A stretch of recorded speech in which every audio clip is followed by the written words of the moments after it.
name is Emily Beynon, and today I'm going to talk about Mozart. In this video, I'm going to take you through the exposition of the first movement of Mozart's G major flute concerto, bar by bar. But if you haven't watched my general Mozart video, please watch that first. This one will make so much more sense. So what's the first information which Mozart gives us? Allegro maestoso, majestically. So that immediately tells me that I should be thinking more like 2 slow beats in a bar rather than 4 fast beats in a bar.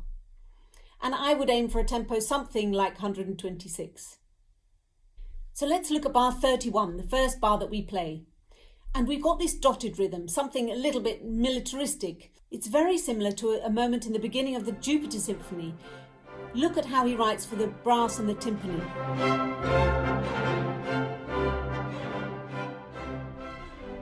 But D is quite a hard, intense note on the flute, so make sure that that doesn't dominate. Don't forget it's the G major concerto. And for the third and fourth beats, think about a gentle down-up bow as a violinist would do. You're slightly lightening the fourth beat of the bar, so even though we're going into the next bar, we don't use that fourth beat as a trampoline to bounce us into the next bar. So bar 32 starts off with a melodic gesture. Release the sound slightly on the first C, and then you won't need to attack the second C quite so strongly. It's not new information, so it doesn't need an accent or any sort of hardness about it. But it is the 7th of the chord, so it does need to be present. And the fourth beat of the bar is our first opportunity to show that we have crystal clear articulation. Give a little crescendo as you go down through those moving notes and into the first little cadence point. Make sure that that stays nice and open and majestic, it doesn't collapse. Now, of course, bar 35 is exactly the same as bar 31, but now we're down an octave. Again, don't let your worries about the low D dominate that bar. It's still the G major concerto, and the repeated Ds with that dotted rhythm are there to give character. So going into bar 39, here we have the dominant tonic pattern, and the dominant should always be a tiny bit stronger than the tonic. And I would suggest that you stick to the original articulation. So you're only slowing the fourth beat and the second beat and not the first and third. That will emphasize the weight of the dominant above the tonic. And it's a little repeated cell, isn't it? So make sure that you do something to emphasize the repetition. And it's only the third time that we arrive where we wanted to go. Now the D in the middle of bar 40, this has got 2 jobs to do. It's the end of one phrase and it's also the beginning of the next phrase.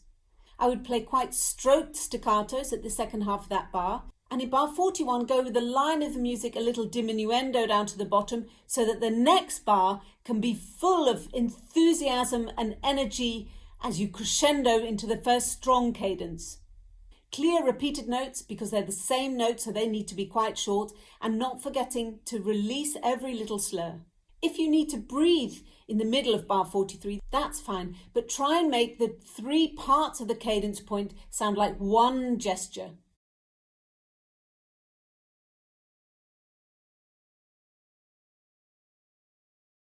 And at bar 46, we get the second subject. Now we're in E minor, and make sure that this is a really clear character change, and maybe a dynamic change too.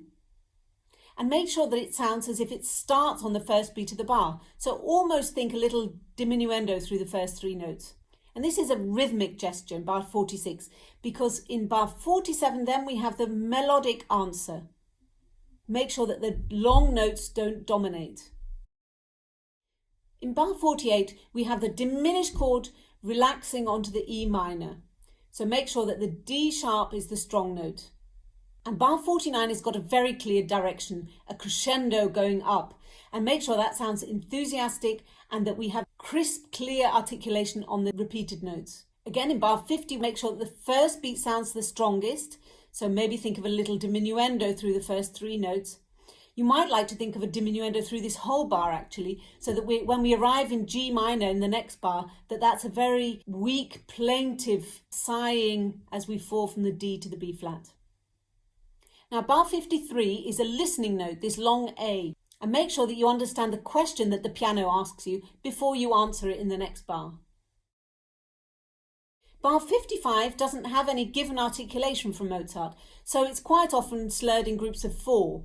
That's fine, but why not offer a different articulation? Maybe 3+1 would make a nice change, and then we get a little dotted rhythm appearing.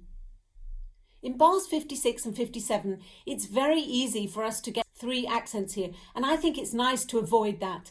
So I give quite a strong beginning of bar 56, and then Mozart asks us for quite a strong appoggiatura at the beginning of 57, but why not show you can play a nice diminuendo as you go up to that top D? Have fun with the repeated gesture, and then give a little crescendo and direction to the beginning of bar 57.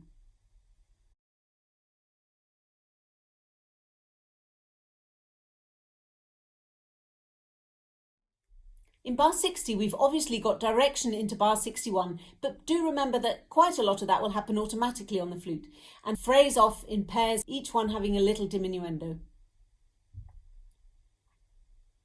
So let's have a look at the phrase structure here. Bar 60-61 is 1 bar up, 1 bar down, 1 bar crescendo, 1 bar diminuendo. And then in the next 4 bars, I like to imagine that this is a 2 bar crescendo and then a 2 bar diminuendo into bar 66. And that means that we need to take special care that the second half of bar 63 has enough crescendo as we come down that scale. So that the most important note in this phrase is the first beat of 64. Bar 66 is one of my favourite places, and for me it's one of the softest places as well in the exposition. As you repeat the F sharp from the first to the second beat, think of a diminuendo. It's not new information, so it doesn't need an accent, and then we get out of the way to hear the change of harmony on the third beat of the bar. The same thing happens in bar 67, again a little diminuendo from the first beat to the second beat, and get out of the way for the change of harmony going in a different way now on the third beat of the bar. And 68, we have a very strong, cheerful cadence point. Just be careful that you don't slam your fingers down going from the B to the E, and finish with a nice, cheerful, bright tone in D major. And we've talked about bars 70 and 71 already. So in bar 70 in the scale, the small note's going to be late and just before the main note.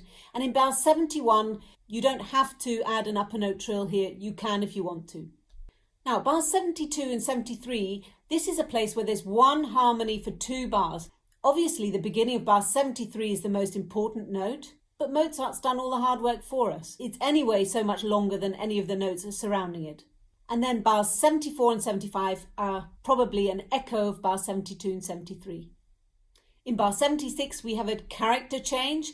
And then in bar 77, this is obviously a crescendo going into the next orchestral tutti.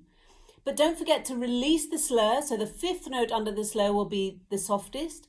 And then I like to think of the last 3 eighth notes of the bar as being like violin bones, up, down, up. And I actually like to play the next bar by 78.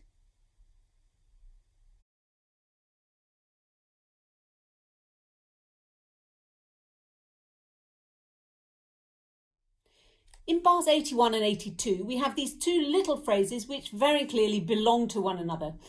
My former teacher, William Bennett, or Wib, had a very clever text for this. And it went like this.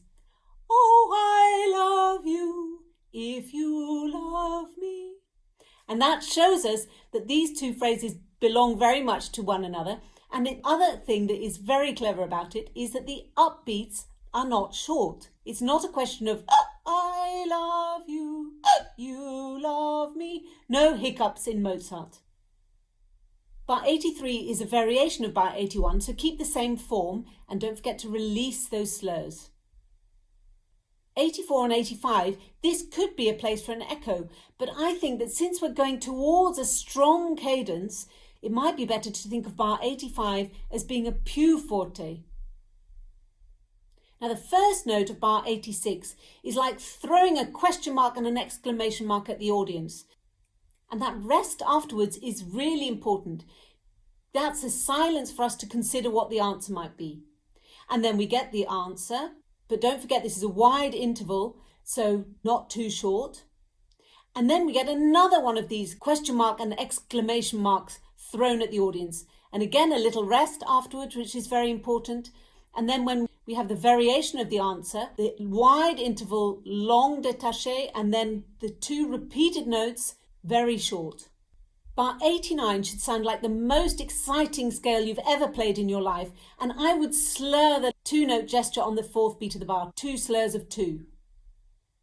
And so we arrive at the final trill of the exposition, a very strong cadence, 1C, 5, 1 in D major, and we have our final trill, which is not the best trill on the flute, unfortunately. So in the first instance, I would like you to imagine a diminuendo through the first half of the bar and a crescendo through the second half of the bar. And then the other tip I've got for this is something I picked up from the traverso player Martin Roth, and I once heard him saying in a masterclass that a trill is not about 2 notes, which puzzled me rather. And then he explained it's a decoration of 1 note. Make sure that you keep your focus on the E.